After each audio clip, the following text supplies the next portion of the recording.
Okay, in this video we're going to take apart this battery tester because I tried to use it the other day. I'm not sure what was going on, but there was no power. See right there, got it connected to the battery. Nothing. Maybe we'll get off lucky and there'll be a break in one of these wires from being banged around, but won't know until we get her open.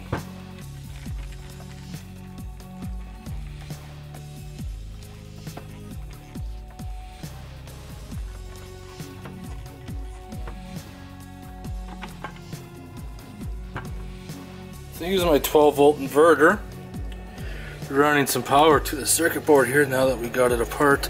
I don't see anything visibly. I could be wrong, but watch this. We have a short in this wire by the looks of it. Gotta find out where it is. Now this is where the kicker is. Gonna use the power probe here. All three of these leads are positive. Red one, 12.9.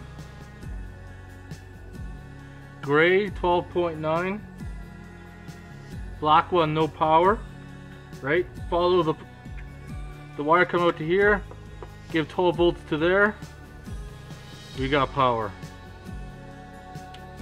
Now this is where it gets interesting, because remember I wiggled the wire and the power came on and off? Well, that's not what the problem is. The problem is right there. So let me turn off the power and remove the cover and I'll show you. See that wire?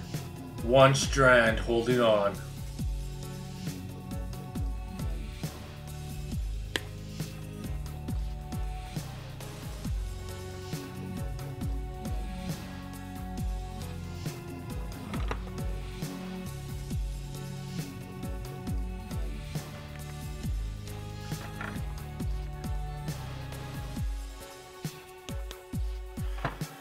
Well, I got this all assembled. Let's try it out.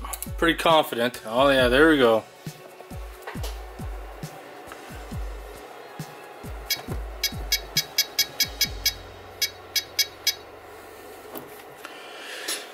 Good old power probe to the rescue. That made it simple. For shits and giggles, we'll power it on a few times. Easy fix. That saved me a lot of money from expecting this was going to be garbage and toss it away. But anyways, sometimes you get lucky, sometimes you don't. If you have any questions or comments, post them below. Otherwise, thanks for watching.